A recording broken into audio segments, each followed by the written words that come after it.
Mengobati orang yang sudah meninggal. Apakah bisa? Suatu hari Buddha disuruh menghidupkan kembali orang yang sudah meninggal. Apa yang Buddha lakukan? Bagaimana kisah dan penjelasannya? Langsung aja kita simak ceritanya terlebih dahulu. Ada seorang putri dari orang kaya dari Sawati, ia dikenal sebagai Kisah Gotami karena ia mempunyai tubuh yang langsing. Kisah Gotami menikah dengan seorang pemuda kaya dan memiliki seorang anak laki-laki.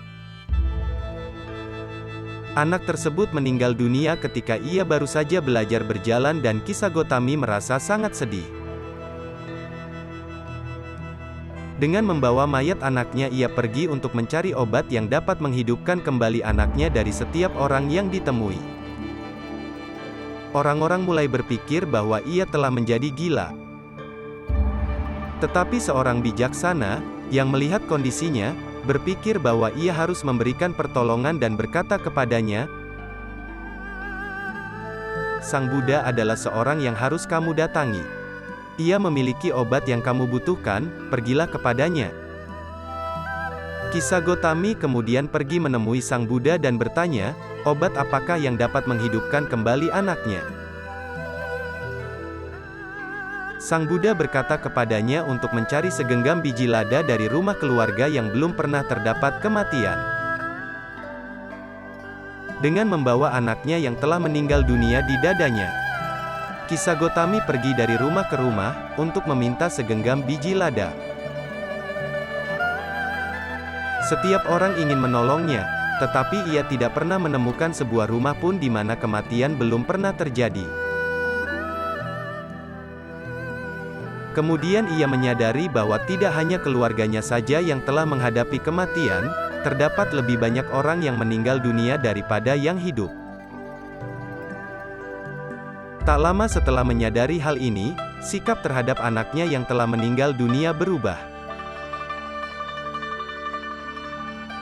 Ia tidak lagi melekat kepada anaknya.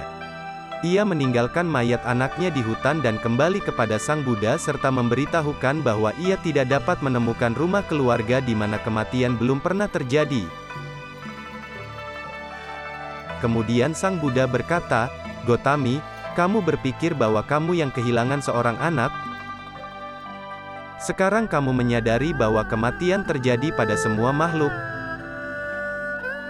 Sebelum keinginan mereka terpuaskan, kematian telah menjemputnya."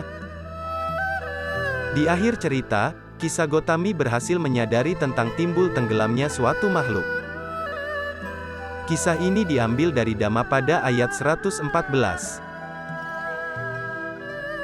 Di mana kematian adalah hal wajar, semua perjumpaan akan berakhir dengan perpisahan dan tidak ada seorang pun dari kita yang bisa menghindarinya. Begitulah cara Buddha mengobati kematian. Sebenarnya Buddha bisa saja menghidupkannya kembali. Tapi bukankah yang dihidupkan juga pasti akan meninggal kembali? Di sisi lain, itu bukanlah jalan yang paling bijak. Karena jika menghidupkan satu orang, maka Buddha juga akan dituntut untuk menghidupkan yang lainnya supaya ada keadilan. Maka Buddha telah menempuh cara yang paling bijak dan berlaku bagi semua, yaitu dengan cara menyadarkannya. Demikian kisah tentang Kisah Gotami. Apa pendapat Anda tentang kisah ini? Semoga memberikan manfaat buat semua. Terima kasih.